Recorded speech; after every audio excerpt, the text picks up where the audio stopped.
Hello everybody, I hope you're doing well. I'm going to show you in this video a few exercises that you can do back home.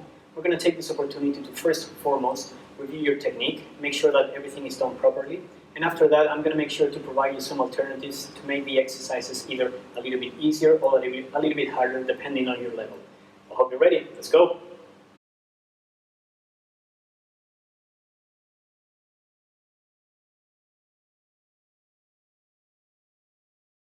Okay, for exercise number 1, we are going to review the squat. As you can see, I have with me a chair and a backpack. Don't worry about those for now. We're going to use them later to provide you some alternatives. First, we are going to review the technique.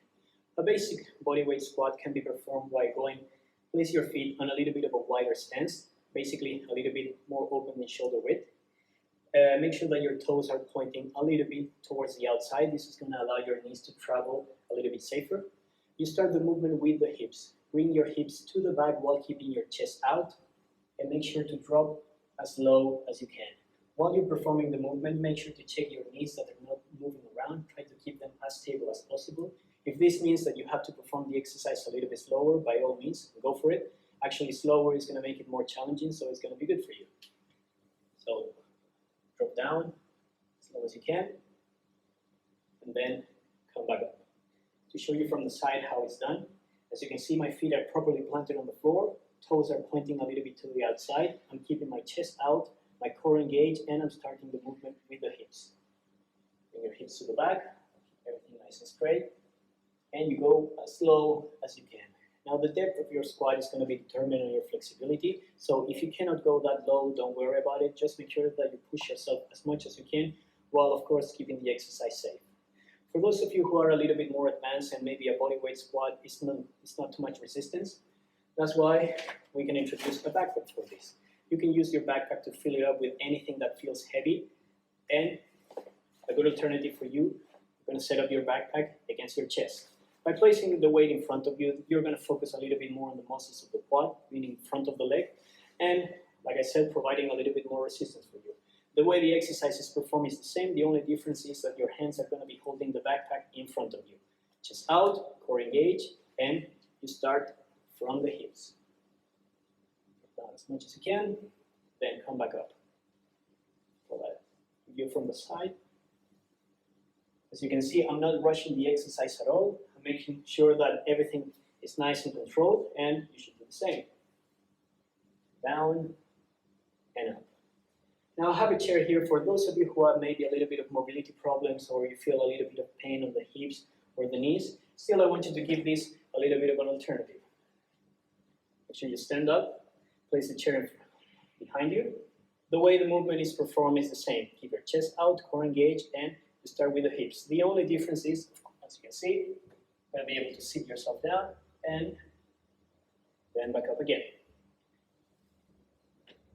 As you can see, this is a regression. Of course, somebody who's advanced is not going to be doing this exercise, but those of you who feel a little bit of pain but still want to go through the exercise, this is a good alternative. By all means, you can mix both. You can still use the backpack. It's in front of you, down, and then back up. I want you to try to do 4 sets of 12 repetitions. Remember, make sure to go slowly throughout the reps. If you go too quickly, it's going to feel extremely easy, especially if you're somebody who's a little bit more advanced. Make sure to take your time, go as low as you can, and take 2 seconds down and 2 seconds up, and see how you feel.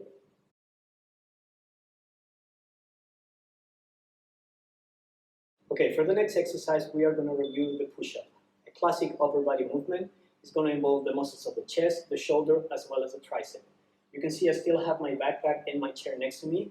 It's meant to provide you some alternatives later. First, we are going to review the technique. Some of the mistakes that people usually make with a push-up is, first, they don't go through a full range of motion, meaning they're cutting everything short, both at the top and at the bottom. To execute a proper push-up, take your stance, make sure that your shoulders are a little bit wider than shoulder width. Keep your chest out, keep your shoulders back. You have to drop down completely. Make sure that your chest touches the ground at the bottom. And then you bring yourself back up.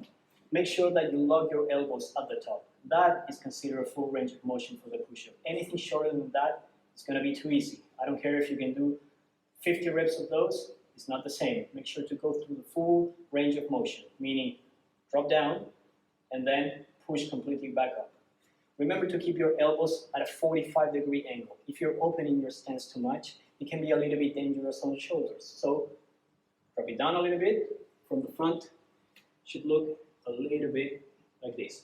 As you can see, I'm dropping down completely, and then I bring myself up completely. Now, for those of you who are more of an intermediate level, try to go 4 sets of 15 repetitions, see how it feels.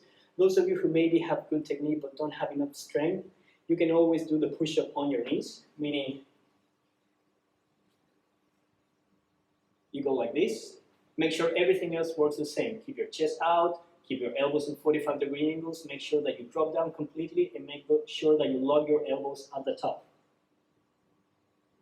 Drop and up. Now, if you want to make it more challenging, just like before, you can use the backpack, put some weight on it. You can make sure to wear the backpack, of course, on your back. You're going to drop down, and you're going to complete the same sort of motion. Drop down completely, and you lock your elbows at the top. Make sure to feel with as much weight as you can. Just remember that do it in a way that still allows you to complete the full movement. If you're putting too much weight and you're cutting the range of motion a little bit short, it's not going to be the same. You're not going to get the full benefit of the exercise. And on the chair, for those of you who struggle maybe even to do it on your knees, I recommend to use anything that is a little bit elevated. As you can see, I'm using a chair here. You can set it on a couch. You can set it on the edge of your bed. Anything that makes you place your hands a little bit higher. You're going to go like this. You're going to bring your legs to the back. Make sure there's something stable that is not going to slide. Chest out, shoulders back, same as before. You drop, make sure that your chest is touching whatever surface you're holding yourself to, and at the top, you are going to lock your elbows again. Just like before, complete 4 sets of 15 repetitions depending on your level. A beginner can do an incline push-up, a more advanced person can do a weighted push-up with a backpack. Make sure that you really feel it. Drop for 2 seconds and then bring yourself up for 2 seconds again. Make it a little bit slower, full range of motion, and tell me how it feels later.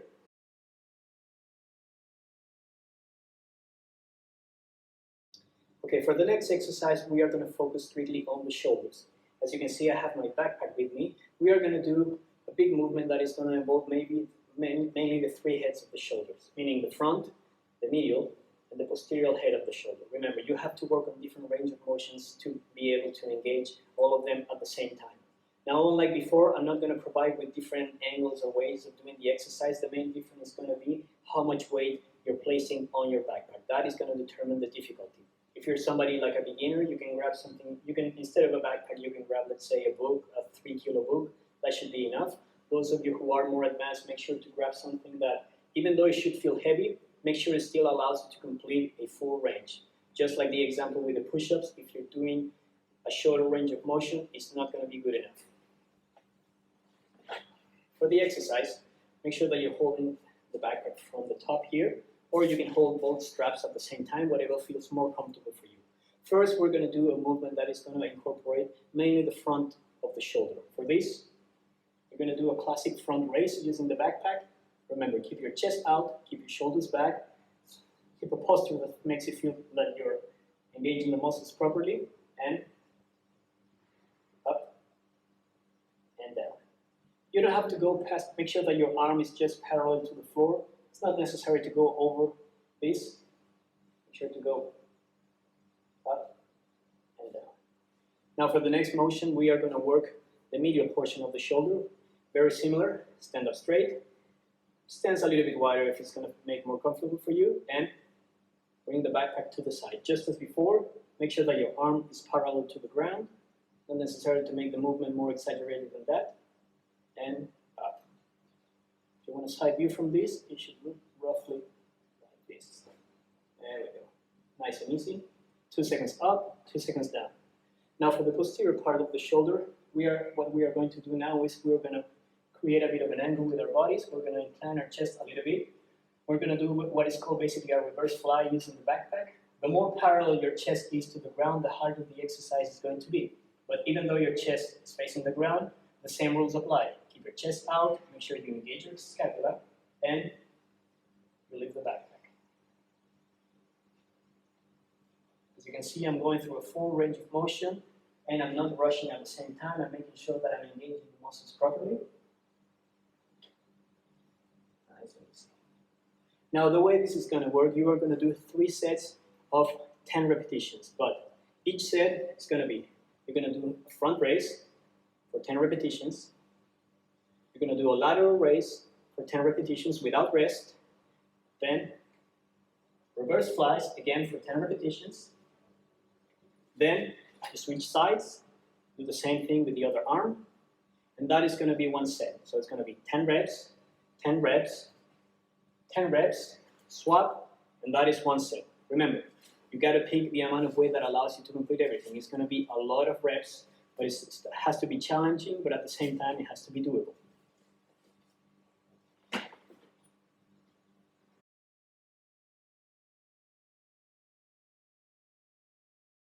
Okay, for the final exercise, we are going to work on the back a little bit.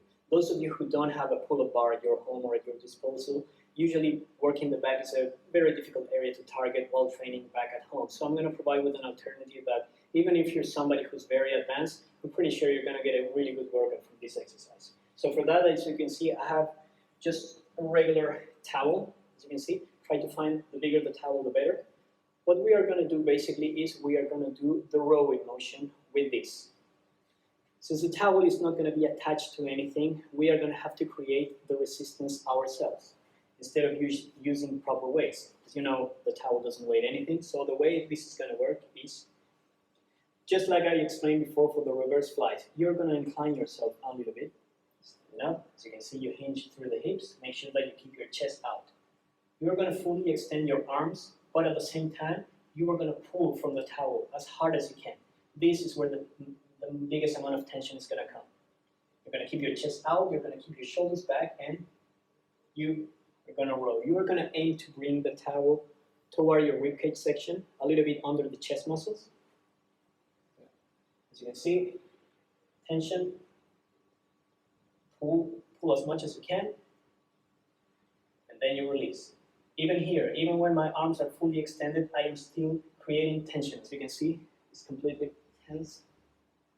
And up and down. Make sure you don't drop your head.